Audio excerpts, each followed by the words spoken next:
Shabbat Shalom, y'all. Here's Mark. We're here today to study Yah's Word. This is the Shabbat Bible study for April 15, 2023. We're going to be looking at Exodus chapter 13 and verse 21 through chapter 15 and verse 21.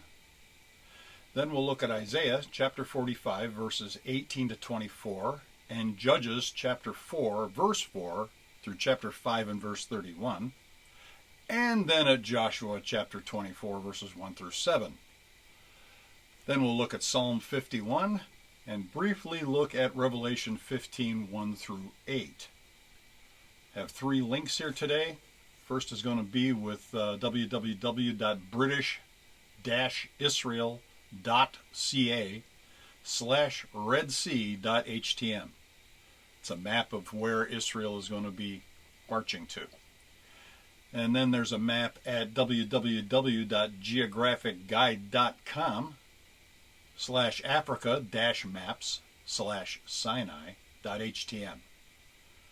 And after that we'll be looking, and in the B'rith Chadashah portion we'll be looking at yashanet.com/studies/sidebars/or.htm. It would be well to have a pen and paper handy to write down questions that might come up from the scripture or the commentary, so you won't forget to ask them. I'm looking forward to having your questions and comments going. I hope we're here for 5 or 6 hours today. That's how much content we've got. Okay, so looking at Exodus chapter 13, beginning in verse 21. There are only two verses here. That is verses 21 and 22. And Yah went before them by day in a pillar of cloud. Remember that we left Egypt last week, okay? And we're on our way to Baal Zephon.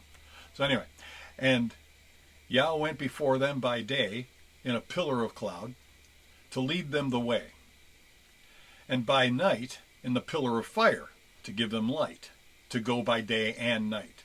He took not away the pillar of cloud or by day, nor the pillar of fire by night before the people. And in chapter 14, beginning in verse 1, we'll read verses 1 through 12. And Yah spake unto Moshe, saying, Speak unto the children of Israel, that they turn and encamp before Pi-hahiroth, between the Migdal and the sea, over against Baal Zephon. Before it shall ye encamp by the sea. For Paro will say of the children of Israel that they are entangled in the land, the wilderness hath shut them in. And I harden the Paro's heart, that he shall follow after them, and I will be honored upon Paro and upon all his host, that the Egyptians may know that I am Yah. And they did so. And it was told the king of Egypt that the people fled, and the heart of Paro and of his servants was turned against the people. And they said, Why have we done this, that we have let Israel go from serving us? And he made ready his chariot, and took his people with him. And he took 600 chosen chariots, and all the chariots of Egypt, and captains over every one of them. And Yah hardened the heart of Paro, king of Egypt. And he pursued after the children of Israel, and the children of Israel went out with an high hand. But the Egyptians pursued after them all the horses and chariots of Paro and his horsemen and his army, and overtook them, encamping by the sea, beside Pi-hahiroth, before Baal Zephon. And when Paro drew nigh, the children of Israel lifted up their eyes, and behold, the Egyptians marched after them, and they were sore afraid. And the children of Israel cried out unto Yah. And they said unto Moshe, Because there are no graves in Egypt, hast thou taken us away to die in the wilderness? Wherefore hast thou dealt thus with us, to carry us forth out of Egypt? Is not this the word that we did tell thee in Egypt, saying, Let us alone, that we may serve the Egyptians? For better for us to serve the Egyptians than that we should die in the wilderness. And Moshe said unto the people, Fear ye not, stand still, and see the salvation of Yah, which he will show to you today. For the Egyptians whom you have seen today, ye shall see them again no more forever. And Yah shall fight for you, and ye shall hold your peace. Shut up and watch. That's what he told them. All right. Okay, here we go. Yah led Israel with a pillar of cloud by day and a pillar of fire by night, and there is no indication that they stopped anywhere between Sukkot and Etam. So I conclude that they traveled non-stop for a distance of about 200 clicks, or about 125 miles. Yah led them.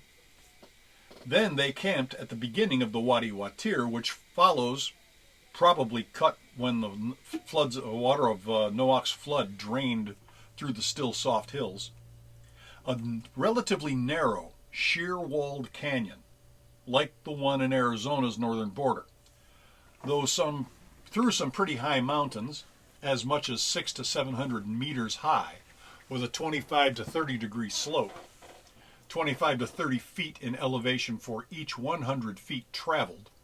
A hard climb, especially on dry, loose, rocky slopes. Easy to travel, though, not easy to escape. Okay, so beginning in in chapter 14, beginning in verse 1, their journey so far had been relatively due east by southeast from Sukkot to Etam, where I think they camped for 2 nights and a day. Now, Yah tells Moshe that they should turn, they should shuv, okay? Go from here to here. And head toward Pi-hahirot, between Migdal and the sea, which Moshe probably knew was at the end of the Wadi Watir. Migdal may have been, and probably was, since Migdal means a watchtower on the hillside. There are ruins of such a Migdal there, overlooking the narrow area between Midian and the Wadi Watir's delta at Nueba. As this was a good place for amphibious invasion into Egypt by enemy armies. Okay, we're going to look at the map here in just a minute. I'm going to try to get it up here for you. I'm probably going to have to pick up my camera and turn it around so you can see it, but I don't know. We'll see. Anyway, here's what Josephus said about their journey and the Egyptian pursuit. He said, "Now, when the Egyptians had overtaken," oh, and by the way, and this is as quoted from britishisrael.ca-redsea.htm. I want to show you the map. Here we go. britishisrael.ca/Red Sea. This is going to take me to,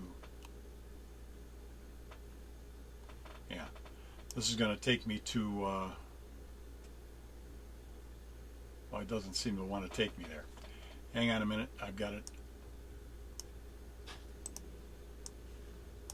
up here. Got to move stuff around. Here's the Sinai map. I just clicked on it right there.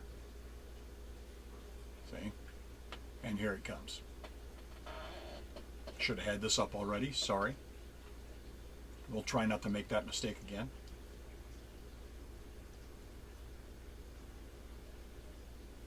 Okay, here we go. Here's the Sinai map. If you look up here, you'll see this is Ishmael. This is modern Egypt, what we're looking at right now. They were up here in Al-Manamah, in that neighborhood. Okay, the delta begins right about here, the Nile Delta, and that's pretty much where this is tough to do. Anyway, that's pretty much where the Goshen was in the Nile Delta. Now they marched from this neighborhood here along this away, and they're moving this away. Here is At Tamad, right here. Okay, see the cursor on there? I don't know if you can or not. Yeah, you can. Okay, that's where At Tamad is at. That's where they made their first stop. They marched for 2 nights and a day to get there. They stayed here for 2 nights and a day, waiting for Egypt to catch up. That was the point. They were waiting for Egypt to catch up. I'll turn this back around so you can look at my ugly mug. Now, wait a minute. And then, wait a minute. Let me show you that again. There is, on the south portion here, here's At-Tamad again. Where is it? Here it is. At-Tamad, right here. You see the X. And south of that X, it's moving right there. See that little road there? That's running through a mountain valley all the way down here to At-Tamad. I'm sorry, Nueva, rather. And Nueva has got this kind of little beachfront here. Everything else is mountain going right down into the Red Sea. Here, there's kind of a sand spot, okay? It's a place where invaders into Egypt could they could actually do a amphibious landing there, okay? And so, darn you, stop that. Okay, so they can make an amphibious invasion there. Now, directly across from there, on the Saudi side of the Red Sea, of that limb of the Red Sea, that's the Gulf of Aqaba, I believe. Yeah, this is the Gulf of Aqaba. And this thing just does not want to cooperate. There we go. Okay, right across the Red Sea from there is Baal Zephon. Hang on a minute. Spam call. Anyway, is Baal Zephon. And now Baal Zephon is where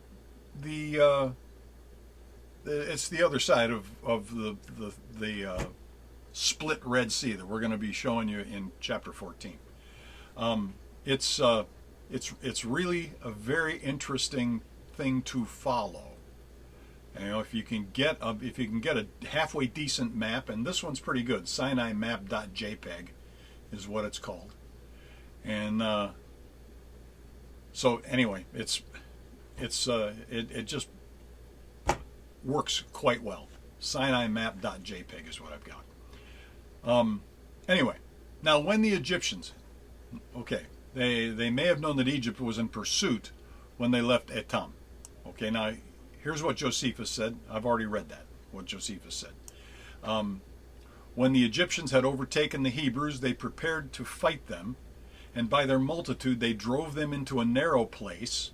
Okay, that's from the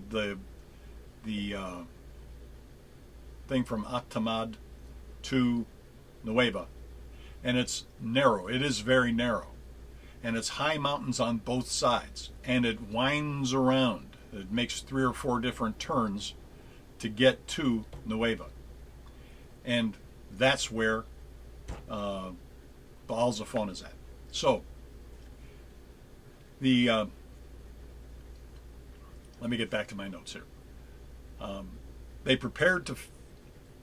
Now, when the Egyptians had overtaken the Hebrews, they prepared to fight them, and by their multitude they drove them into a narrow place, for the number that pursued them was 600 chariots, 50,000 horsemen, and 200,000 footmen. Okay? We got the full Egyptian army following them. They're all armed. They also seized on the passages by which they imagined the Hebrews might fly, shutting them up between inaccessible precipices and the sea. For there was on each side mountains that terminated at the sea, which were impassable by reason of their roughness, and obstructed their flight. Therefore they were pressed upon the Hebrews with their army, where the ridges of the mountains were closed with the sea, which army they placed at the gaps of the mountains,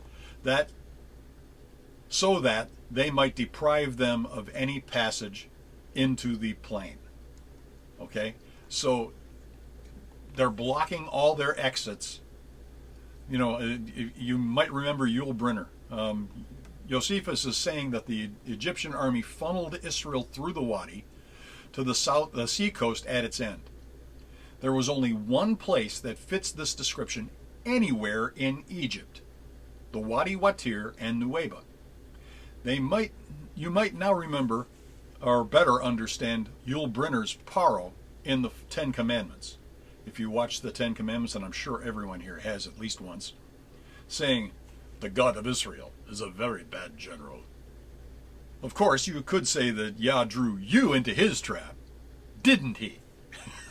But imagine being with an Israelite with Egypt's main body getting closer to your flanks by the hour. Okay? I mean, it's pretty wild, I got to tell you. It would be freaking me out anyway. Okay, let's see. Egyptian. Where was I? Oh, I'm sorry. I only finished one half a sentence. Here we go again.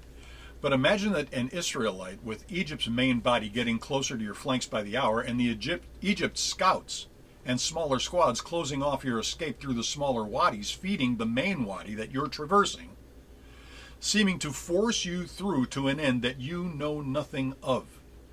Okay? That's the big deal here.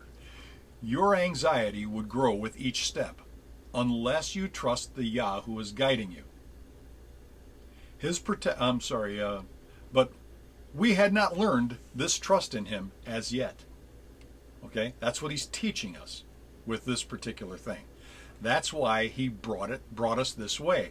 Yah wanted us to know that even if his leading isn't intuitive to our mind, okay, and seems to be leading to our doom, his protection will be in proportion to and in response to our obedience.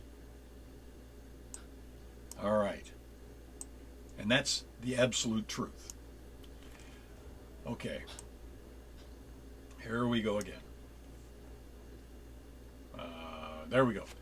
Do you see where Paro actually caught up with Israel? Verse 9 says it was by the sea, beside Pi-Hahirot, okay, and before Baal-Zephon. Now that means that Baal-Zephon is on the opposite side of the Red Sea, and they could see it. It's only 14 or 15 miles.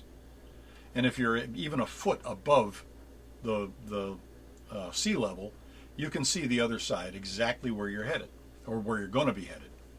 Okay, now it is labeled in the somewhat recent Sinai map at geographicguide.com, Africa Maps. Let me see if I've got that handy here. I probably do.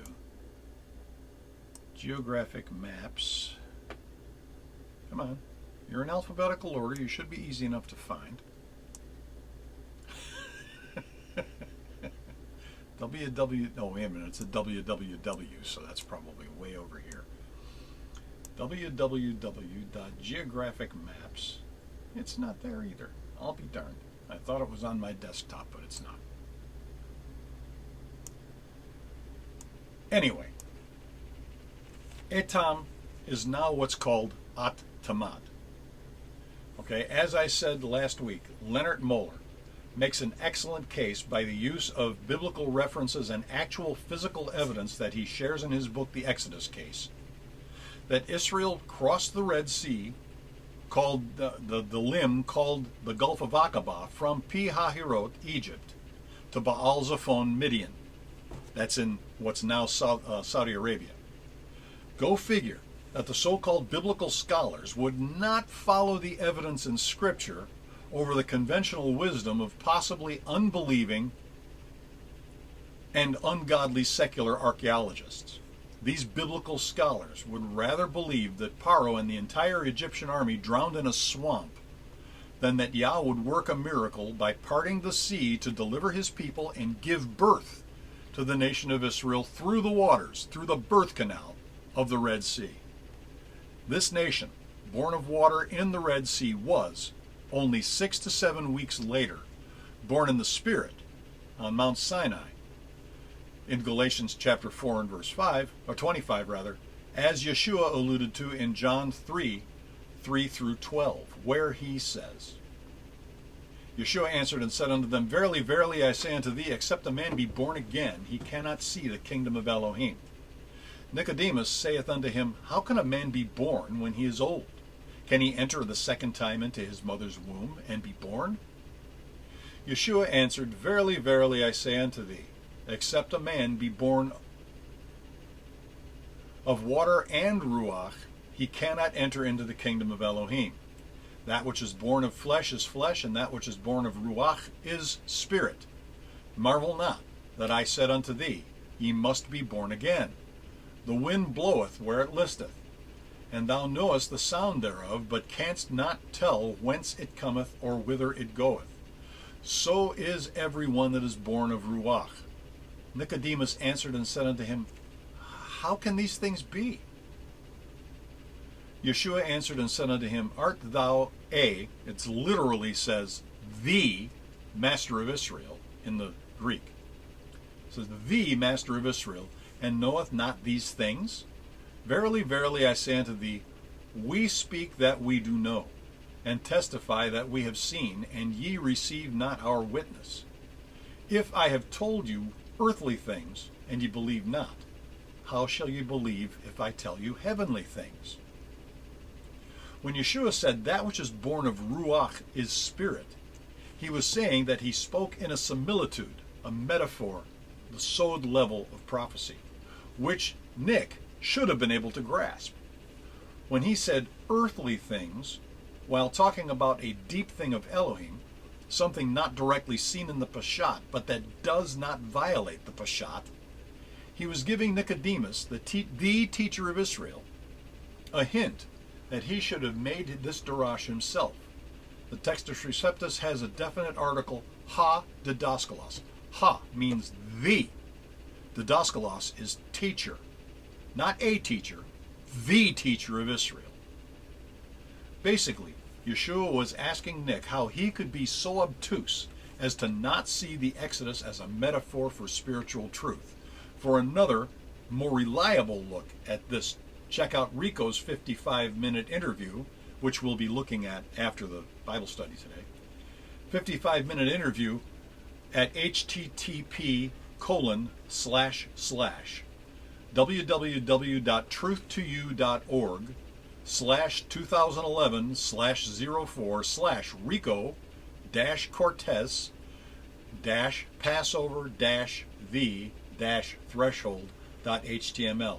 I have that in my notes. You can look it up. It's time well invested. Jono, by the way, it was Jono Vandor's radio program. He interviewed Rico for about an hour or so. And Jono had not yet denied Messiah. I will be playing that at the end of the Bible study today. Okay, Israel's reaction to the proximity in verses 11 through 12 of Paro behind and the Red Sea before gave them to despair, because they were not walking in the Spirit. The nation had not yet been born of Ruach, so they really couldn't walk after him yet, but by sight, trusting only what they could see. In a situation like that, and without the spiritual birth that was yet to come, it is understandable that they might not do the math of the pillar of cloud and fire, the extraordinary supernatural strength that they had exhibited in their 2 marathon marches to where they were, okay, to get here, and all the plagues that had happened to Egypt. They had seen Egypt endure while they went scot-free, not to mention the favor that they had with the Egyptians in the matter of the gold and silver that the Egyptians had literally forced on Israel to get the nation to leave before Yah wiped Israel off the map completely, equals the hand of Elohim. Egypt's people had gotten it. They understood. Israel didn't yet. I'm open to questions and comments on verses chapter 13, the last 2 verses, and the first 12 verses of chapter 14. Oh, I'm sorry, end of chapter 12, beginning of chapter 13. Okay. Questions or comments? Raise your hand. I will be happy to give up the mic. I was right the first time. It was the end of 13 and 14 verses 1 to 12.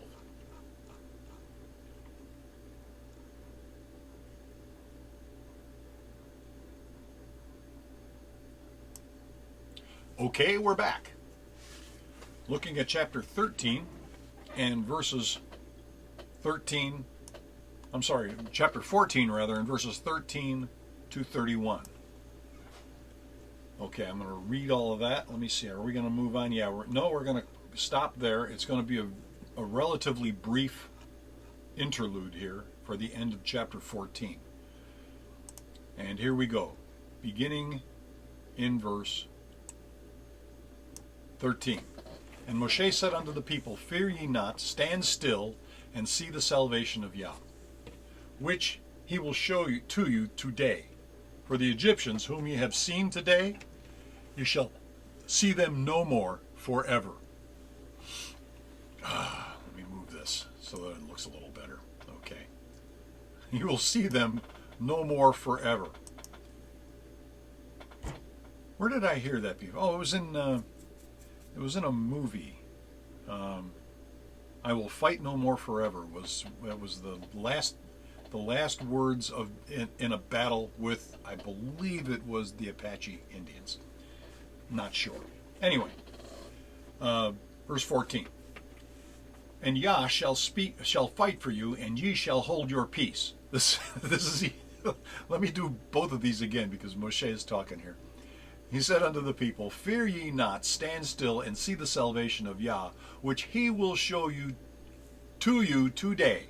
For the Egyptians whom ye have seen today, ye shall see no more forever. And Yah shall fight for you, and ye shall hold your peace. Shut the heck up, will ya? Okay. Verse 15. And Yah said unto Moshe, Wherefore criest thou unto me? Speak unto the children of Israel that they go forward. But lift thou up thy rod, and stretch out thine hand over the sea, and divide it. And the children of Israel shall go on dry through the midst of the sea. The KJV adds the word ground here. It doesn't exist in the text. They shall go across dry. The word on isn't there either. So they were going to go across dry. Okay? The sea is just about to part. When it does, in answer to their moving towards it, the thing will part. They will see the silt and all of that stuff, but they will never, never touch it. Okay? They're going to walk across dry. Okay, here we go. And behold, I will harden the hearts of the Egyptians, and they shall follow them. And I will get me honor upon Paro, and upon all his host, upon his chariots, and upon his horsemen. And the Egyptians shall know that I, Yah, when I have gotten me honor upon Paro, upon his chariots, and upon his horsemen. And the angel of Yah, which went before the camp of Israel, removed and went behind them, and the pillar of cloud went from before their face and stood behind them. And it came between the camp of the Egyptians and the camp of Israel. And it was a cloud of darkness to them, to Egypt, but it gave light by night to these, that is Israel, so that the one came not near the other all night. And Moshe stretched out his hand over the sea, and Yah caused the sea to go back by a strong east wind all that night, and made the sea dry land. Made the sea dry. It doesn't say land. It says made the sea dry, and the waters were divided. And the children of Israel went into the midst of the sea upon the dry ground, upon the dry. See, KJV adds that word because they don't believe. They didn't believe that Yah could carry them across that thing without them touching the silt. And that the ground would be dry under their feet, and then when they got to the other side, it would become wet again. The point is that he walked them across on a barrier of some kind. They felt it under their feet. They were moving as quickly as they possibly could, so that because the water is piled up on both sides. Okay, on both sides, it's piled up. They got this much room to go through, you know. and they're almost touching the water, you know. Try to picture this in your mind. It's incredible. And the Egyptians pursued and went in after them in the midst of the sea. This is verse 23. All Paro's horses, his chariots, and his horsemen. And it came to pass that in the morning watch, Yah looked unto the host of the Egyptians through the pillar of fire and of the cloud, and troubled the host of the Egyptians, and took off their chariot wheels, that they drave them heavily, so that the Egyptians said, Let us flee from the face of Israel, for Yah fighteth for them against the Egyptians. And Yah said unto Moshe, Stretch out thine hand over the sea, and the waters may come again upon the Egyptians, upon their chariots, and upon their horsemen. And Moshe stretched his hand over the sea, and the sea returned to his strength, when the morning appeared, and the Egyptians fled against it. And Yah overthrew the Egyptians in the midst of the sea. And the waters returned, and covered the chariots and the horsemen, and all the host of Paro that came into the sea after them. And there remained not so much as one of them. But the children of Israel looked upon the dry land in the midst of the sea, and the waters were a wall unto them on the right hand and on the left. Thus Yah saved Israel that day out of the hand of the Egyptians, and Israel saw the Egyptians dead upon the seashore. And Israel saw the great work which Yah did upon the Egyptians, and the people feared Yah, and believed Yah and his servant Moshe. Amazing. Absolutely amazing. Let me see. Am I reading? No, that's it. End chapter 14. So here's my commentary on 13 through 31. Moshe may still have had some sway with them, since his words seem to have subdued the murmuring. Okay? Moshe is telling Israel pretty much that the voice from heaven told Kepha on the Mount of Transfiguration, shut up, listen, do as you're told, and watch this. Then Yah said, start the people walking toward the sea, raise your rod toward the sea, and divide the waters of it. I think they had to actually start walking toward the Red Sea before Yah would part the waters for them.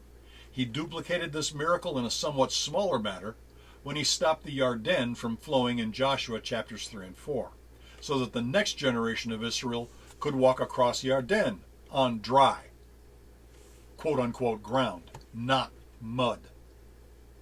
Okay? There was still mud on the bottom of the Jordan, too. Okay? They walked across on an invisible platform. That's the only way that I can describe it. It was the road that Yah made for them. But the priests had to walk into the river before Yah dried it up. I think the translators of our Shemot passage had that in mind when they supplied the word ground to the text in verse 16. I don't think Israel touched the bottom of the Red Sea. I think he walked them across dry. I do not think he dried up the seabed. He either carried them across like he did the priests who carried the ark through the wilderness, or he had them walk on an unseen barrier of some kind. They carried no silt or mud with them. As soon as Israel took the first step, Yah interposed his pillar of cloud and fire between Israel and Egypt, allowing Israel to get mostly across before removing to the head of the formation again. For Israel, the pillar was cloud, fire, giving them light to travel by. But when it got between Israel and Egypt, it became darkness to Egypt. Now here's another reminder to the Egyptians of what they'd experienced not more than a week or so ago at home. If it were me, I would be thinking about this darkness in the middle of the day and remembering what I just lived through a week or so before. I would be at least considering disobeying lawful orders right about now if I were the Egyptian. Notice, please, that nowhere in this chapter does the word Adamah, land or ground, actually occur. If you got a copy of the Hebrew Scriptures, read through it. There is no Adamah. They are added by the translators in every instance. Whatever mechanism Yah used to keep Israel's feet clean and dry, when Paro and his army were in the middle of the sea, he removed it, and the horses, chariots, and men sank into the seabed and broke the wheels right off the chariots. When Yah had Moshe stretch his hand over the waters from the Midianite side, and the waters came back to their place, drowning the entire Egyptian army. Verse 28 ends with, there remained not so much as one of them. Every Egyptian was dead. The whole episode had the desired effect on Israel. They saw how Yah would protect them, destroy their enemies, lead them, and provide for their need. And Israel responded, at least right then, with absolute confidence in Yah and in his provision. They saw his works and believed they would continue. He would take the next 40 years to try to teach them his ways. We are to remember his works in our behalf, but we are to then follow his ways. Torah as exemplified in the life of Yeshua. I'm going to stop there, open to questions and comments on Exodus chapter 14 through the end of Exodus chapter 14. Then we'll hit on 15, 1 through 21, and briefly comment on that on the other side. Open to questions and comments. Any questions or comments, raise your hand. I will be happy to give you the mic. Hi, I'm back.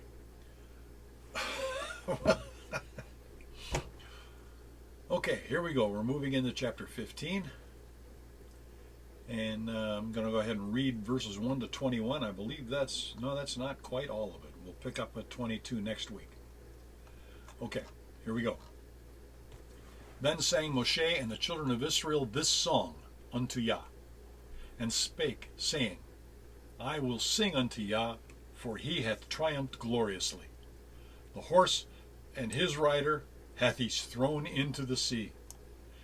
Yah is my strength and song, and he is become my salvation. He, Elohai, and I will prepare him an habitation, my father's Elohim, and I will exalt him. Yah is a man of war. Yah is his name. Paro's chariots and his host hath he cast into the sea. His chosen captains also are drowned in the Red Sea. The depths have covered them. They sank into the bottom as a stone. Thy right hand, O Yah, is become glorious in power. Thy right hand, O Yah, has dashed in pieces the enemy. And the greatness of thine excellency, thou hast overthrown them that rose up against thee. Thou sentest forth thy wrath, which consumed them as stubble. And with the blast of thy nostrils, and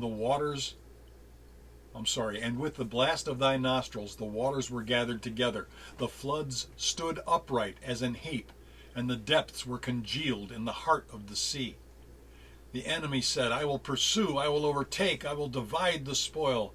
My lust shall be satisfied upon them. I will draw my sword, my hand shall destroy them. Thou didst blow with thy wind. The sea covered them. They sank as lead in the mighty waters. Who is like thee, O Yah, among the gods? Who like thee, glorious in holiness, fearful in praises, doing wonders? Thou stretchest out thy right hand, the earth swallowed them. Thou in thy mercy hast led forth the people which thou hast redeemed. Thou hast guided them in thy strength into thy holy habitation.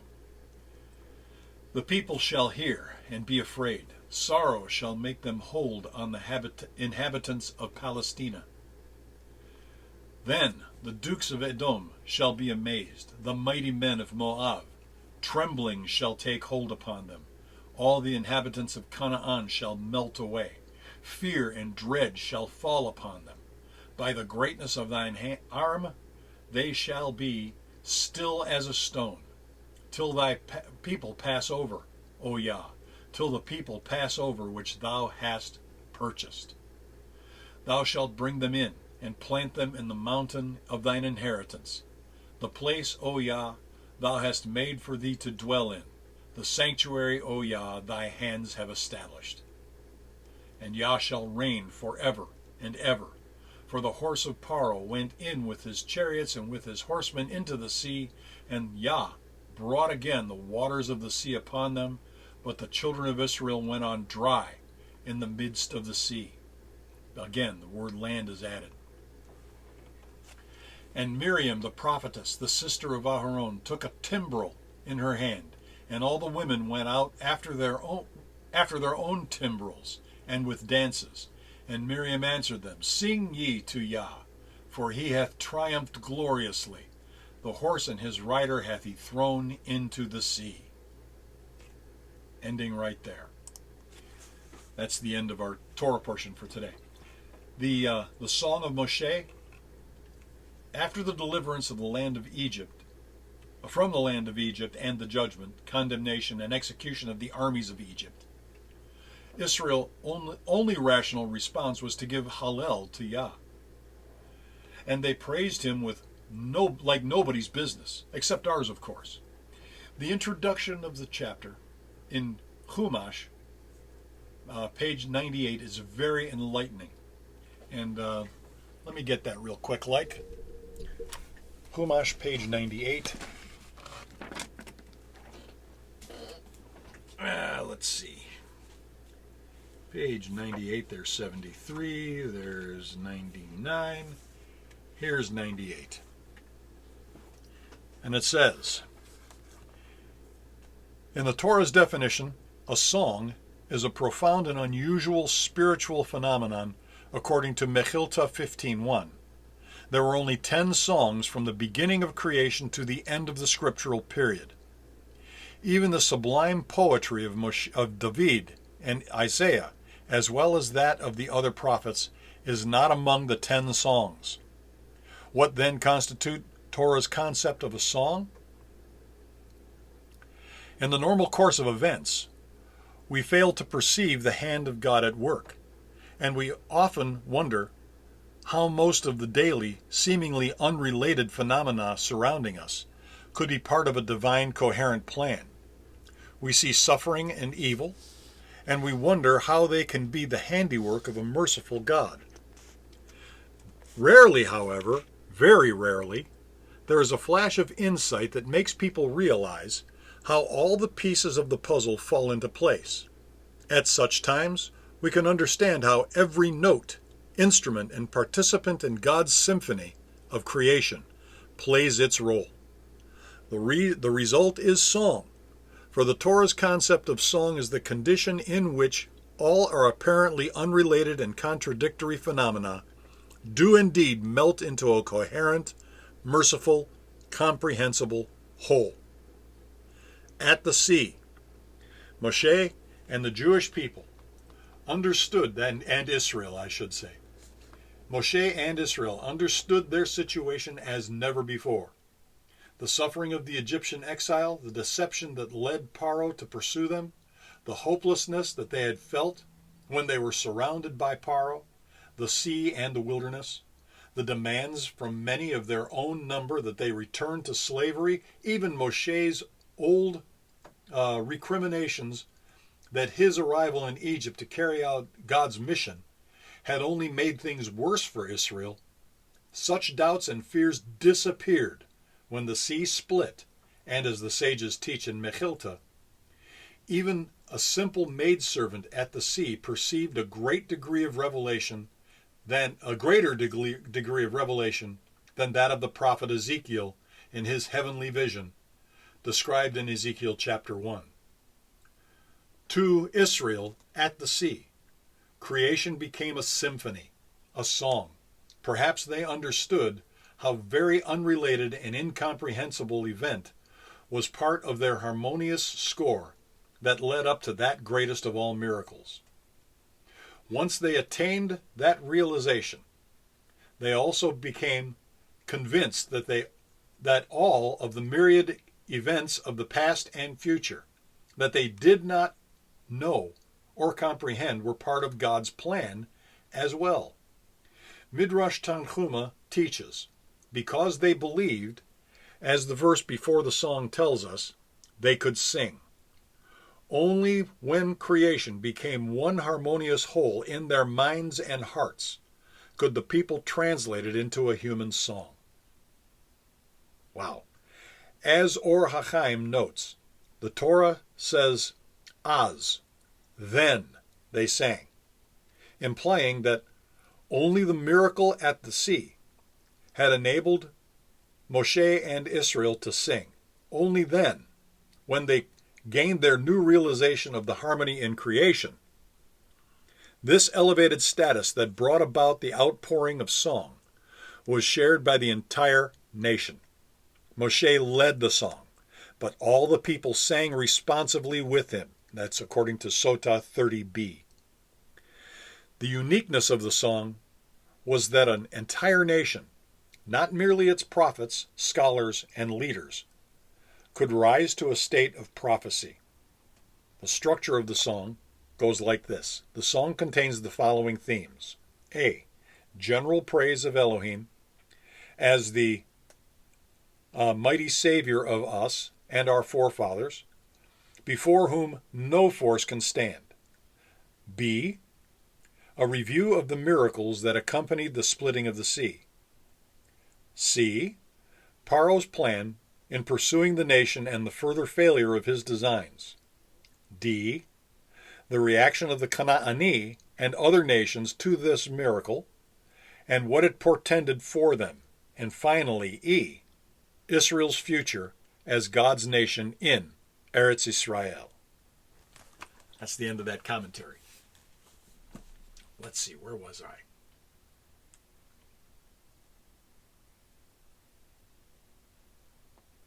I?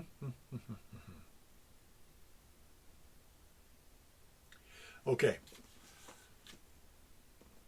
I've read about the Song of Moshe. Miriam led the women in praising Yah in the dance, and here's an aside. Palestina, in the KJV verse 14, is the Hebrew word pleshet, which is everywhere else in the Tanakh, except in KJV's Yeshayahu 14:29-31, translated Philistia. Palestinians are therefore Philistines, according to Tanakh. Palestine does not exist except in our Western Gentile minds. It is Philistia and Philistine, not Palestine and Palestinian. That's important. Okay, that's the end of the Torah portion for today. I'm open to questions and comments. If there are any questions or comments, go ahead and raise your hands. I will be happy to give you the mic. And I'm going to pause it right here. Okay, we're back. And we're moving on to the prophets. These are broken up. I've got 3 sections from the prophets, and each are going to stand alone. Here is Judges chapter 4. I'm sorry, wait a minute. Here is Isaiah chapter 45, verses 18 through 24, where it says, For thus saith Yah, that created the heavens and the earth, the heavens, God himself, that formed the earth and made it. He hath established it, he created it not in vain. He formed it to be inhabited. I, Yah, and none else. I have not spoken in secret in a dark place of the earth. I said not unto the seed of Yaakov, Seek ye me in vain. I, Yah, speak righteousness. I declare things that are right. Assemble yourselves, and come, draw near together, ye that escaped of the nations. They have no knowledge, that set up the wood of their wooden graven image, and pray unto a God that cannot save. Tell ye, and bring them near, yea, let them take counsel together, who hath declared this from ancient time. Who hath told it from that time? Was it not I, Yah? And no Elohim else beside me, a just Elohim and a Savior. There's none beside me. Look unto me, and be ye saved, all the ends of the earth, for I, Elohim, and none else. I have sworn by myself, the word is gone out of my mouth in righteousness, and shall not return, that unto me every knee shall bow, every tongue shall swear. Surely shall one say, in Yah have I righteousness and strength. Even to him shall men come, and all that are incensed against him shall be ashamed. In Yah shall all the seed of Israel be justified and shall glorify. Okay, here's my commentary on that. The salient part of Isaiah 45 begins in verse 20. Gather yourselves together refers to the later Exodus, perhaps the greater Exodus that is soon to occur. It speaks of both houses of Israel being drawn out of the nations into which we've been exiled. I think verse 21 is speaking to the watchmen who are giving warning to the Kahal and to Yehuda to return to the ancient paths, Torah observance, and not man's anti-Torah and extra-Torah observance of tradition. Yah is telling us to tell them to return to him, for there can be no salvation in any other gods because they don't exist except in the minds of wicked men. In verse 23, it's quoted by Paul. Verse 23, is quoted by Paul and related to Yeshua in Philippians 2, verses 10 and 11, where it says that at the name of Yeshua, every knee should bow, of things in heaven and things in earth and things under the earth, and that every tongue should confess that Yah, Yeshua HaMashiach, is Yah, to the glory of Elohim Avinu. And in Romans chapter 14 and verse 11, for it is written, as I live, saith Yah, every knee shall bow to me, and every tongue shall confess to Elohim. Verse 25's reference to all the seed of Israel is not speaking primarily of physical seed, but of those who are after Yah's heart, Yisrael. They are not all Yisrael who are of Yisrael, according to Romans chapter 9 and verse 6. And I'm open to questions and comments, and we'll come to Judges chapter 4 and verse 4 on the other side of this break. Questions or comments, raise your hand. I will be happy to give up the mic. All right, here we go. We're moving on to Judges chapter 4 and verse 4 through chapter 5 and verse 31. And we're going to have a short commentary to cover all of that. Okay, and Deborah, a prophetess, the wife of Lapidot, she judged Israel at that time. And she dwelt under a palm tree of Deborah. It was a palm tree of Deborah, so it was her own property, between Ramah and Bethel in Mount Ephraim. And the children of Israel came up to her for judgment. And she sent and called Barak, the son of Avinoam, out of Kadesh Naphtali, and said unto him, hath not Yah Elohim of Israel commanded, saying, go and draw toward Mount Tabor, and take with thee 10,000 men of the children of Naphtali and of the children of Zebulun. And I will draw unto thee to the river Kishon Sisera, the captain of Yavin's army, with his chariots and his multitude, and I will deliver him into thine hand. And Barak said unto her, if thou wilt go up with me, then I will go. But if thou wilt not go with me, I will not go. And she said, I will surely go with thee. Notwithstanding, the journey that thou takest shall not be for thine honor, for Yah shall sell Sisera into the hand of a woman. And Deborah arose and went with Barak to Kadesh. And Barak called Zebulun and Naphtali to Kadesh. And he went up with 10,000 men at his feet, and Deborah went with him.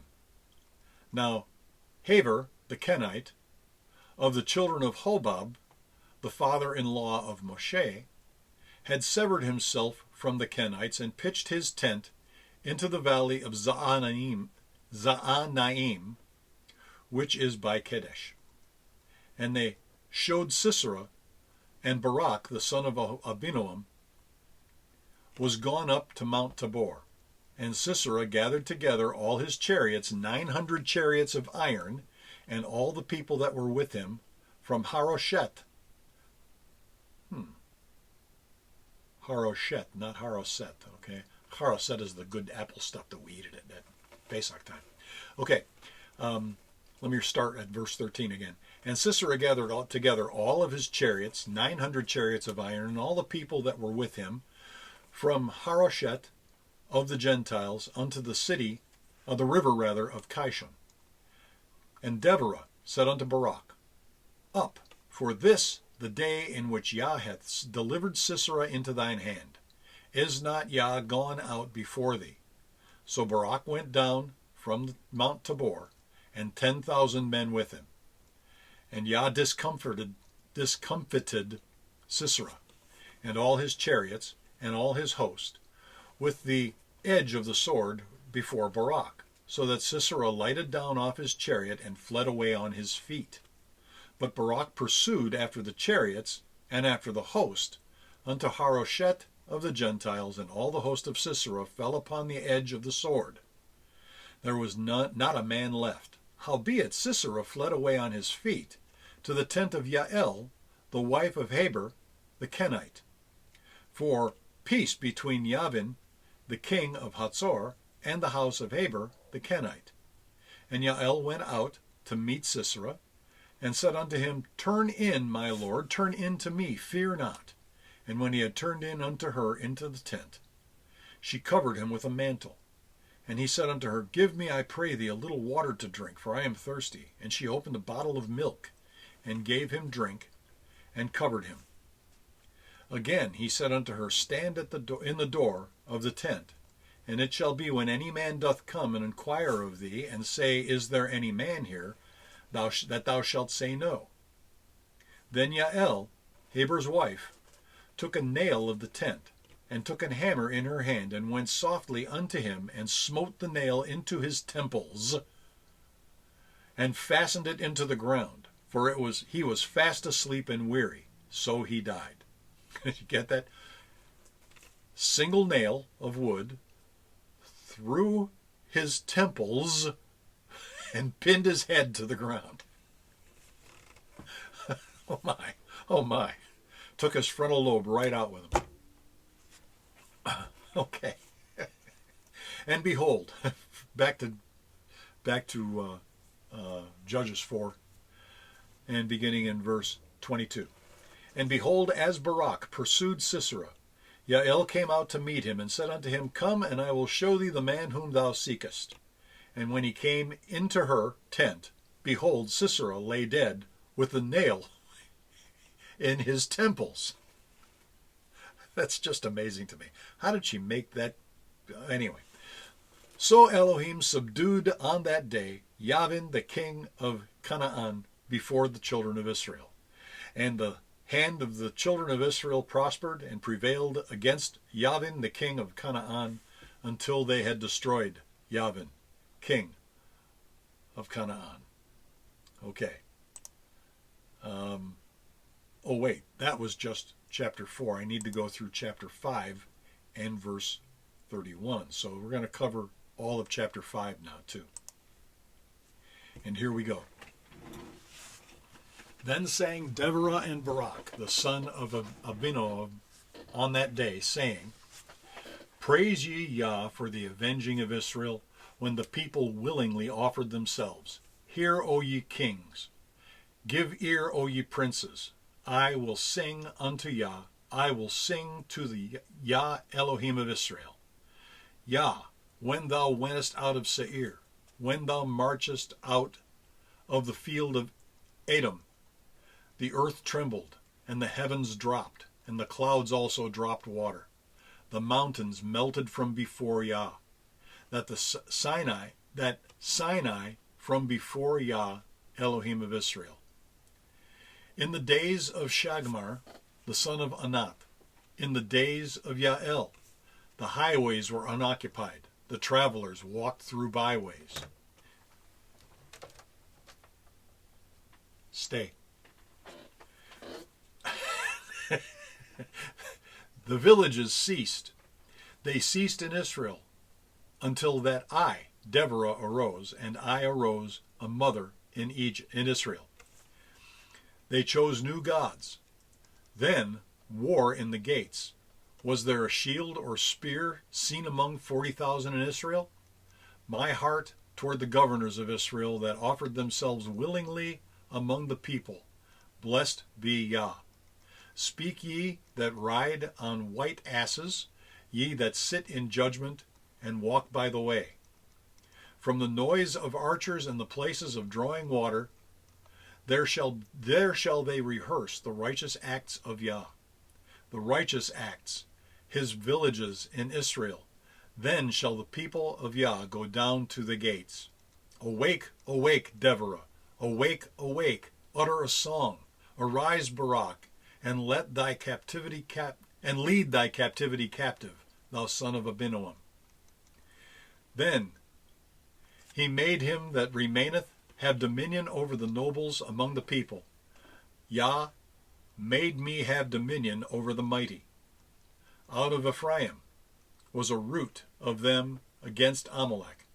After thee, Benjamin, among thy people, out of Machir came down governors, and out of Zebulun they that handle the pen of the writer, and the princes of Issachar were with Deborah, even Issachar, and also Barak. He was sent on foot into the valley. For the divisions of Reuben, great thoughts of heart. Wow, interesting. Why abodest thou among the sheepfolds to hear the bleatings of the flocks? For the divisions of Reuben, great searchings of heart. Gilead abode beyond Yarden, and why did Dan remain in ships? Asher continued on the seashore and abode in his breaches. Zebulun and Naphtali were a people, jeoparded their lives unto the death of the high places of the field. The kings came and fought. Then fought the kings of Canaan in Taanach. By the waters of Megiddo, they took no gain of money. They fought from heaven. The stars in their courses, fought against Sisera. The river of Kishon swept them away, that ancient river, the river Kishon.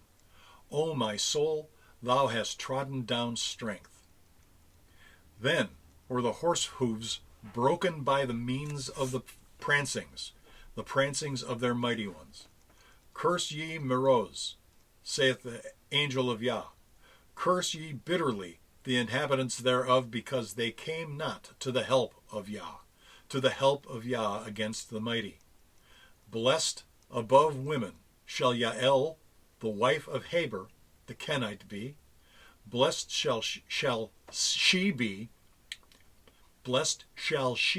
above women in the tent. He asked water, she gave him milk. She brought forth butter in a lordly dish. She put her hand to the nail, and her right hand to the workman's hammer. And with the hammer she smote Sisera, she smote off his head, when she had pierced and stricken through his temples. At her feet he bowed. He bowed. He fell, he lay down. At her feet he bowed. He fell, Where he bowed, there he fell down dead. The mother of Sisera looked out of a window, and cried through the lattice, "Why is his chariot so long in coming? Why tarry the wheels of his chariots?" Her wise ladies answered her, yea, she returned answer to herself. Have they not sped? Have they not divided the prey? To every man a damsel or two. So Sisera a prey of diverse colors, a prey of diverse colors of needlework on both sides, for the necks of them that take the spoil. So let all thine enemies perish, O Yah. Let them that love him as the sun when he goeth forth in his might. And the land hath rest 40 years. Had rest 40 years. Let me wet my whistle real quick, like. And then we'll get back to this.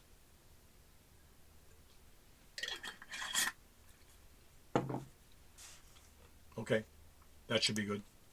Now the story of Deborah,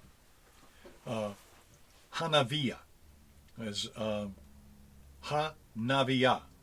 Okay, she is a prophetess. She sent to tell Barak that Yah wanted him to take a bunch of guys from Naphtali and Zebulun to beat up on Sisera, to which Barak said he wouldn't go without Deborah at his side. Deborah's reply is that she would accompany him, but that he would not garner any glory for it, that a woman would kill Sisera. I think that was because she wouldn't go up on Yah's word without a woman at his side. He wouldn't go up on Yah's word without a woman at his side. That had he just obeyed, he'd have an even better report of Barak, and perhaps Barack Hussein Obama, his namesake. Okay, Barak, that was just an aside. Barak and the 10K men from Zebulun, Naphtali, tore up Sisera's host and all his merkavot of iron. Sisera ran off, and when Heber's wife met him and hid him, he got complacent, thinking he was in trusty hands. To his mind, as his master, Yavin was at peace with Yael's husband, Heber, which, trusty to Yah hands, she used to kill him. Okay. He wasn't too bright. Anyway, sucked to be Sisera that day, huh? That day was a day of great deliverance for Zebulun and Naphtali by the hand of Barak and Deborah and the 10,000 men. I assume there were no losses on the Israelites' side in this fight because Deborah and Barak break out into a rap about the trustworthiness of Yah and his great deliverance. Verse 5 is one of the 10 shirim the Chumash alluded to in the intro to our Torah passage today. 5:1 alludes to Mashiach as we see him on Ezekiel 63, 1 through 4, and Revelation 19, 11 through 13, both of which I'm about to read to you. Here's Isaiah 63, 1 to 4. Who is this that cometh from Edom, with dyed garments from Bozrah? This glorious in his apparel, traveling in the greatness of his strength. Answer: I that speak in righteousness, mighty to save. Question: Wherefore redden thine apparel, and thy garments like him that treadeth in the wine fat?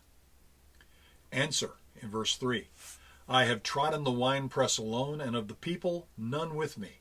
For I will tread them in mine anger, and trample them in my fury, and their blood shall be sprinkled upon my garments, and I will stain all my raiment. For the day of vengeance is in mine heart, and the year of my redeemed is come. Isaiah 63, verses 1 to 4.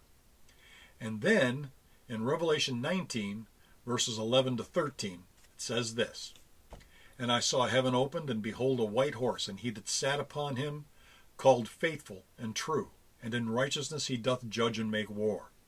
His eyes is a flame of fire, and on his head many crowns. And he had a name written that no man knew but he himself. And he clothed with a vesture dipped in blood, and his name is called the Word of Elohim. Chapter 5 and verse 26 is a partial fulfillment of Genesis 3:15. And I will put enmity between thee and the woman, and between thy seed and her seed. It shall bruise thy head, and thou shalt bruise his heel. With that, I have, after questions or comments through our Torah portion, our Haftarah portion today, which is Judges 4:4 through 5:13 or 31. And we'll catch up with Joshua chapter 24 on the other side of this stop for questions and comments.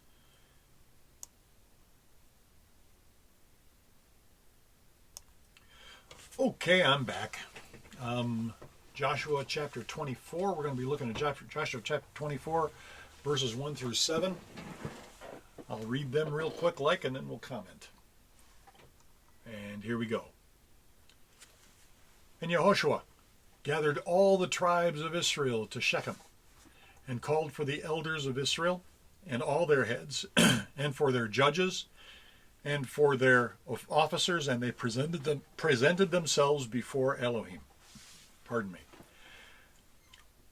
And Yehoshua said unto all the people, Thus saith Adonai, Yah Elohim of Israel, your fathers dwelt at the other side of the flood in old time. Even Terah, the father of Abraham, and the father of Nahor, and they served other gods. And I took your father Abraham from the other side of the flood, and I led him throughout all the land of Canaan, and multiplied his seed, and gave him Yitzhak. And I gave unto Yitzhak Yaakov and Esav. And I gave unto Esav Mount Seir to possess it. But Yaakov and his children went down into Egypt.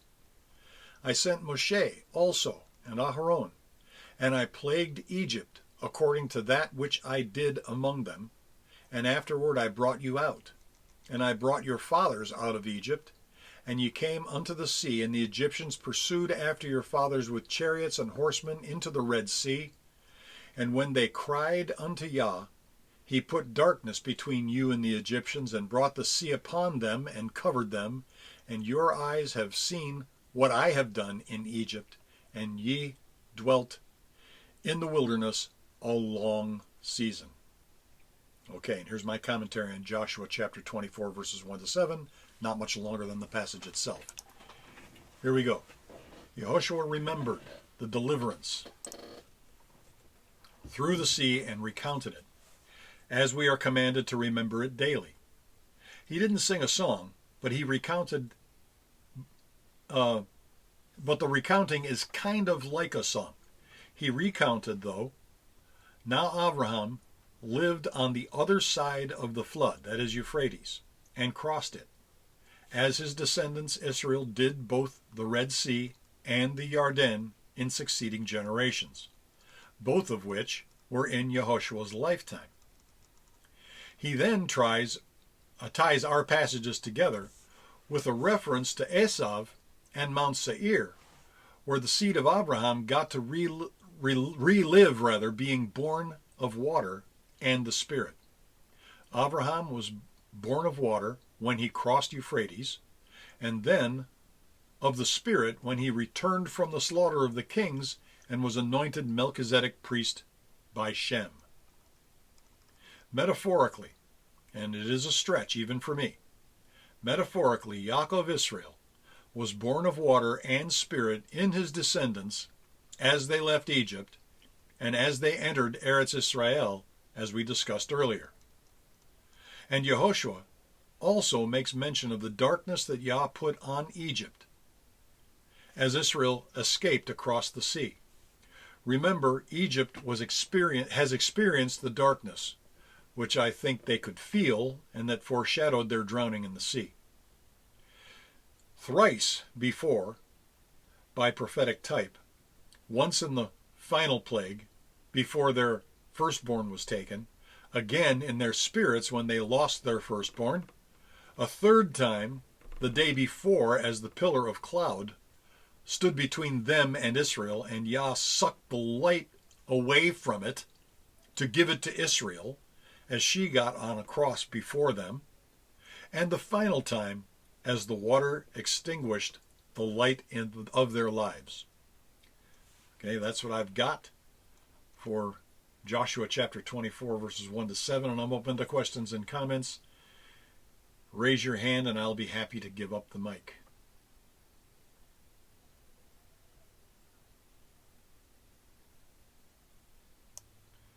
Okay, thanks for the questions and comments, and moving on to the Psalms. Psalm 51, to the chief musician, a psalm of David, when Nathan the prophet came unto him after he had gone in to Bathsheba, which was not a good idea for him. Anyway, have mercy upon me, O Elohim, according to thy loving kindness, according to the multitude of thy tender mercies, blot out my transgressions. Wash me throughly from mine iniquity. It doesn't say thoroughly, it says throughly. In and out. Okay. Throughly from mine iniquity, and cleanse me from my sin. For I acknowledge my transgression, and my sin is ever before me. Against thee, thee only have I sinned, and done evil in thy sight, that thou mayest be justified when thou speakest, be clear when thou judgest. Behold, I was shapen in iniquity, and in sin did my mother conceive me. Behold, thou desirest truth in the inward parts, and in a hidden part thou shalt make me to know wisdom. Purge me with hyssop, and I shall be clean. Wash me, and I shall be whiter than snow. Make me hear joy and gladness, that the bones thou hast broken may rejoice. Hide thy face from my sins, and blot out all my iniquities. Create in me a clean heart, O Elohim, and renew a right spirit within me. Cast me not away from thy presence, and take not thy Holy Spirit from me. Restore unto me the joy of thy salvation, and uphold me with thy uphold me with thy free spirit. And with thy is added there. I don't think it belongs. Restore unto me the joy of thy salvation, and uphold me free spirit. Will I teach transgressors thy ways, and sinners shall be converted unto thee. Deliver me from blood guiltiness, O Elohim, thou Elohim of my salvation, and my tongue shall sing aloud of thy righteousness. O Master, open thou my lips, and my mouth shall show forth thy praise. For thou desirest not sacrifice, else would I give. Thou desirest not in burnt offering. The sacrifices of Elohim are a broken spirit, a broken and a contrite heart, O Elohim, thou wilt not despise. Do good in thy good pleasure unto Zion. Build thou the walls of Jerusalem. Then shall thou be pleased with the sacrifices of righteousness, with burnt offering and whole burnt offering. Then shall they offer bullocks upon thine altar. That's Psalm 51. Here's my commentary. Now we can wash ourselves thoroughly and make ourselves look clean in verse 2. Like the Pharisees, clean cups and plates that were whitened sepulchres in Matthew 23:27. But we can't wash ourselves thoroughly, or through and through. Only Yah Yeshua can do that for us. He'll do it when we humbly confess our sin, turning from it and to Yah's way, which David did in verses 3 and 4. In verse 5, David acknowledged his inability to obey fully without the Spirit of Yah leading him. When Adam and Chava sinned, they lost their Shekinah. Their physical skin was revealed, and they knew that they were naked. Now, without the Shekinah they were created with, they had to deal with the flesh, and by extension, so do all their descendants. For a good article about the rabbinic idea of skins of light and flesh, check out this webpage. Okay? This is the Yashanet webpage, www.yashanet.com/studies/Judaism101/or/OHR.htm. I think it provides an interesting alternative idea to the old sin nature that we were taught in the church. With this idea, Adam lost his spiritual Shekinah-like glory and passed his fleshly physical life on to his descendants. Now, when we put our trust in Yeshua, we are given a... By the way, I'm going to stop right there for a minute. If this is the case, if it's the case that we lost our Shekinah, okay, then the idea that Adam and Chava had relations and created a child before they were fallen, then it doesn't explain where all the fallen people came from. Okay? It couldn't have happened that way. Okay, so that's according to what I'm reading here in Psalm 51. Now, when we put our trust in Yeshua, we are given a promise of a return to the glory with which Adam was created, and a present-day earnest of that inheritance with the indwelling Ruach HaKodesh. We get a taste of the Shekinah. The Ruach, who quickens our human spirits, makes it possible for us to obey Torah and to override the flesh that dominates us in our natural man. The more we submit to Yah, the easier it is to obey. The more our joy is restored, allowing the Shekinah of the Ruach HaKodesh to shine in the world. When Adam lost the glory, he made himself subject to physical death and passed that on to his children. Yah's plan A did not involve death, but it did involve Adam and Chava's free choice to obey. He did not desire death for any of his creatures. But when Adam sinned by not disavowing his wife's agreement with the serpent when he heard about it, you can reference Numbers chapter 30 about that, he made himself subject to the physical death. That new to humanity nature that was subject to death had to be addressed before man could be restored to his glory and be Yah's bride. Had Adam had a contrite spirit, things may have been different. But Adam shifted the blame, passed the buck. Yah never wanted burnt offerings. He wanted obedience to one simple command: eat from the tree in the garden, except this specific one. Eat from any tree in the garden, Eat from any tree in the garden except this specific one. Okay. And I lost my place. Okay, here we go. Neither Adam nor Chava are recorded to have eaten anything until the fruit of the tree of knowledge. I truly think that if they had eaten a strawberry or an ear of corn, anything else first, the restriction would have been lifted. Instead, we get to experience or know intimately physical death.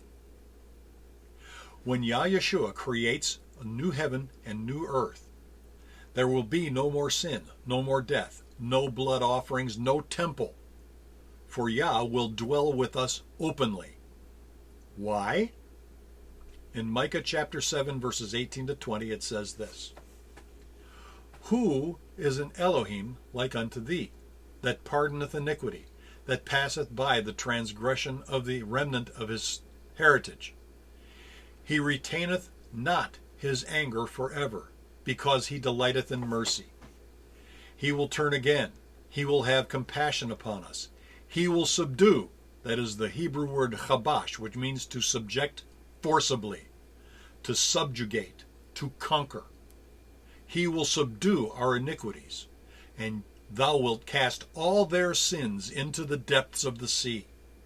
Thou wilt perform the truth of Yaakov, the mercy to Abraham, which thou hast sworn unto our fathers from the days of old.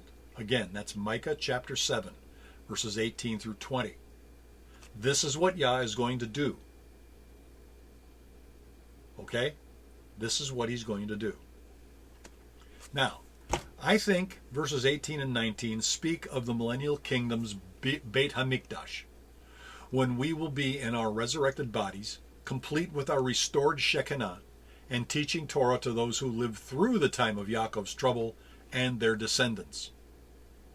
They will still sin and need to bring sin offerings. They will be allowed to bring their free will offerings to the temple.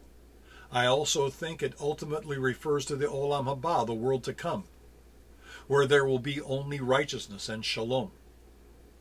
In Hebrews chapter 10, verse 29, it says there is no sacrifice for deliberate, willful sin, like those of which David was guilty.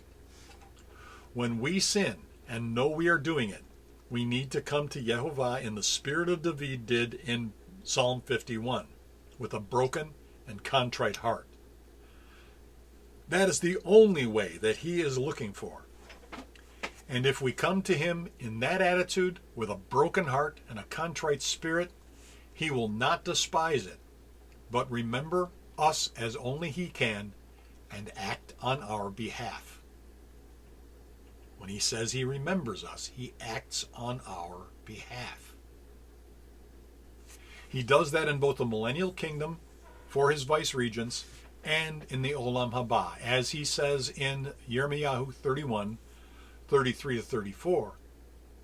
For this is the covenant that I will make with the house of Israel after those days, saith Yah, I will put my law in their inward parts, and write it in their hearts, and I will be their Elohah, and they shall be my people.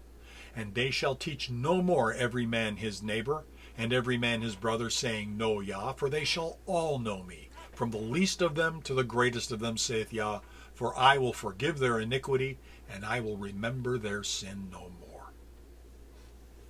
That's what I got. Oh, wait a minute. It's all him. None of it's us. And that's what I got for Psalm 51. Questions or comments? Raise your hand. I will be happy to give up the mic.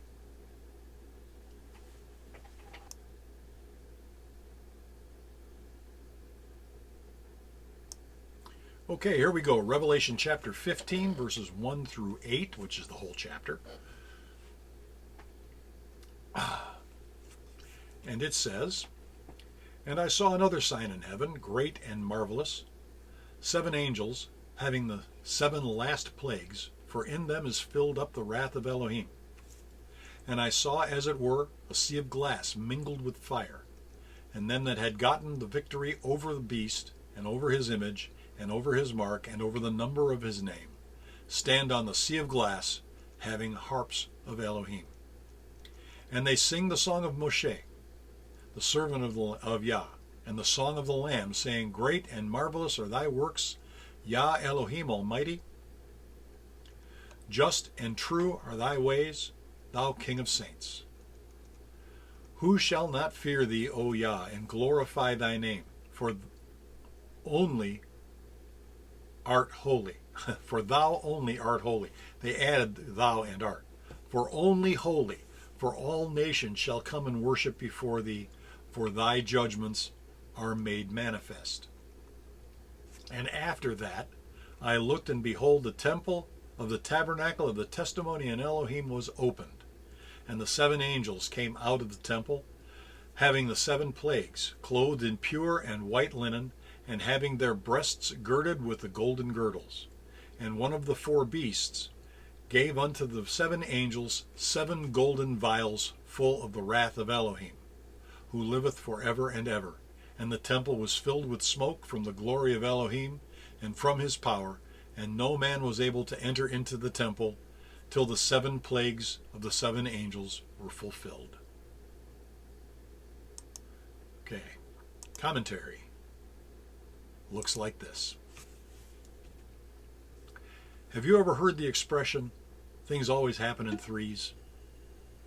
In chapter 12, there are two great wonders in the heavens. And in chapter 15, we see another sign in heaven. The Greek word translated sign in 15:1 is the same that's translated wonder in 12:1 and 3, semeion. Using Blue Letter Bible's Strong's Greek lexicon at blueletterbible.org /language/lexicon, I'll put this in the text, /lexicon with a capital L .cfm Strong's equal G4592 and T equal KJV and sign CSCS equal Rev. I don't get it. Anyway, I found that this is the only usage in Revelation of signs and wonders in heaven. It's the only usage in the Revelation of signs and wonders in heaven. Semeion is used 7 times in Revelation, but the other 4 times it refers to miraculous things being performed by actors on the earth before men, not things happening in the heavens. The word in this passage, or usage rather, means unusual occurrences in the heavens that will be noticed by a lot of folks. I think that they might mark off time, perhaps the 1260 days, the 42 months, like parentheses in a math problem. Always, by the way, in parentheses, always work the math inside the parentheses first, and your answer may not be correct. Okay? You see parentheses in a mathematical problem, figure out what's in the parentheses first, and then work all the rest from the beginning to the end. Okay. In Joel chapter 2 and verse 31, the sun shall be turned into darkness and the moon into blood before the great and terrible day of Yah come. Then Revelation 6:12, and I beheld when he had opened the 6th seal, and lo, there was a great earthquake, and the sun became black as sackcloth of hair, and the moon became as blood. Okay, that's Revelation 6 verses 1-2. Now, on verses 1 through 4. The last sign in the heavens is of 7 angels having the 7 plagues, in which is the full wrath of Elohim, or full wrath of Yah, I should say, which they will release in chapter 16. Yochanan is in the throne room of Yah as he reports to us.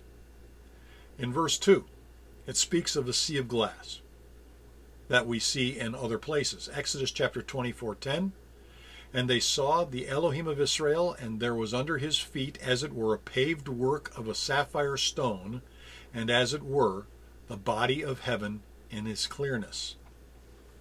Then in Revelation chapter 4 and verse 6, and before the throne there was a sea of glass like unto crystal, and in the midst of the throne and round about the throne were 4 beasts full of eyes before and behind. And then in Revelation 21:18, and the building of the wall of it was of jasper, and the city was pure gold, like unto clear glass. Wow. Gold-casted clear glass is what that sounds like to me. It's absolutely clear, but it's got kind of a gold tint to it. Okay? It's pure gold. Okay? Okay, I'm moving on. Those who have overcome the beast, his number, and his mark are there, singing the song of Moshe, Shemot 15, and of the Lamb. If these are us, we will have been killed for not denying Yah, Yeshua, before men. These overcomers are martyrs of Yeshua, and they are definitely a part of his bride. Speculation warning. Listen to me now. This is a speculation. Speculation warning. I do not think they are the 144,000 or the 2 witnesses. I think the 2 witnesses may be Ephraim and Yehuda, 10 Israel and 2 Israel, who are represented by the 144,000.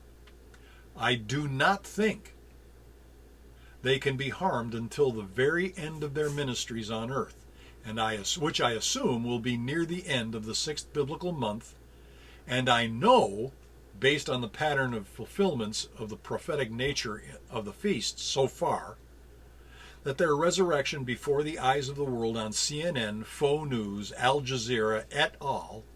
Will happen at the last trump, Yom Teruah, at sundown beginning the first day of the 7th month, is blown, signaling the pouring out of Yah's wrath and the last days of awe.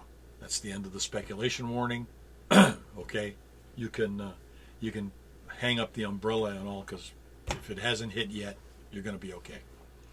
Now, verses 5 through 8. The angels are in the temple of the tabernacle of the testimony. That is, in context, the heavens above the earth. When the door of that temple gets opened, the angels will, with the plagues, filled with Yah's wrath, come out, clothed with pure white linen, girt with gold. Okay? They've got a girding of gold. And one of the 4 beasts, from Ezekiel 1, gives each angel a vial full of the wrath of Elohim. That the angels are clothed in white linen suggests that these are saints of Yah. We think of angels as purely spiritual beings, but we find in at least 2 places in Revelation 19 and again in chapter 22 that at least one angel is actually just a guy. Here's what it says in Revelation 19:10. And I fell at his feet to worship him. And he said unto me, see not. The KJV adds, see that thou doest not. I am thy fellow servant, and of thy brethren that have the testimony of Yeshua. Worship Eloha, for the testimony of Yeshua is the spirit of prophecy. Then saith he unto me, see thou do it not, for I am thy fellow servant, and of thy brethren the prophets, and of them which say the sayings of this book. Worship Eloha. That's Revelation 22:9. An angel is simply a messenger of Yah, and right now I am acting in that capacity. Okay? Believe me, I'm no angel. But I'm acting in that capacity at this point. Okay? Let me assure you that I am just a guy. I am nobody special, similar to the angel that Yochanan was about to worship in chapter 19 and verse 10, and again in chapter 22 and verse 8. We need to understand that saints in Scripture are not supermen in any way. They are also just guys like anyone else. Like you, and me. Okay? They're just guys. Okay, now, where was I? Just like you and me. Where the heck did I stop here?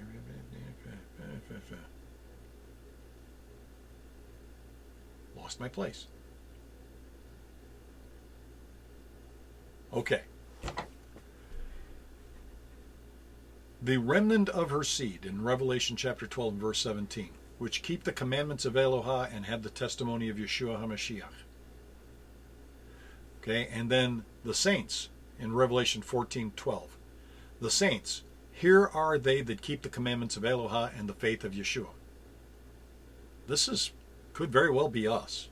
So, or, it could very well be. The end of days is not far off. You can tell by just looking at what's happening in the earth today. You can't miss it. Okay? So anyway, we tend to venerate saints, a leftover doctrine of both Judaism, which idolizes the patriarchs and the prophets, and its counterpart, Roman Catholicism. That's one of the things that we need to come out of. No true saint would ever want special treatment or veneration by other saints, and to do so either smacks of or is idolatry. As the saint in both Revelation 19:10 and 22:9 says, worship Yah, Please also notice that all those Revelation passages I quoted in the last couple of minutes deal with the testimony of Yeshua, the spirit of prophecy, and Torah observance. I think these are all echad, as Yah is one. The testimony of Yeshua, the spirit of prophecy, and Torah observance are all one. After the angels left the temple, Yah filled it with his Shekinah, so no one could enter it until the vials of his wrath were emptied out on the earth. Okay? The description of the smoke that was a result of his Shekinah and power, reminds me of Yeshayahu 6, verses 1 through 10. And I'm going to just about quote with this. I'm going to come back with 13 after I'm done. Yeshayahu 6, 1 through 10. In the year that King Uzziah died, I saw also Yah sitting upon a throne high and lifted up, and his train filled the temple. Above it stood the seraphim. Each one had 6 wings. With twain he covered his face, with twain he covered his feet, and with twain he did fly. I assume that's upper, lower, and middle. This is how that went. I could be wrong, but that's what it pictures to me. The one cried unto another and said, Holy, holy, holy is Yah Tzevaot, the whole earth is full of his glory. And the posts of the door moved at the voice of him that cried, and the house was filled with smoke. Then said I, Woe is me, for I am undone, because I am a man of unclean lips, and I dwell among a people of unclean lips. For mine eyes have seen the King, Yah Tzevaot. Then flew one of the seraphim unto me, having a live coal in his hand, which he had taken from with the tongs from off the altar, and he laid it upon my mouth. And then he said, laid it upon my mouth, and said, Lo, this hath touched thy lips, and thine iniquity is taken away, and thy sin purged. Also I heard the voice of Yah, saying, Whom shall I send, and who will go for us? Then said I, Hineni, send me. And he said, Go, and tell this people, Hear ye indeed, but understand not, and see ye indeed, but perceive not. Make the heart of this people fat, and make their ears heavy, and shut their eyes, lest they see with their eyes, hear with their ears, and understand with their heart, and convert and be healed. The good news of Isaiah 16:13 is that Yah promised to leave a tithe to repopulate the earth. Here's verse 13. And yet in it 1/10, and shall return, and shall be eaten, as a teal tree and as an oak, whose substance is in them when they cast the holy seed, the substance thereof. That's what I have for today. Questions or comments? I'll be happy to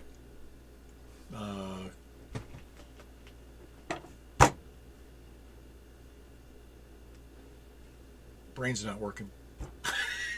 It just went blank. Anyway, questions or comments, I'll be happy to give up the mic. Go ahead, Ken. I'm sure you got a question.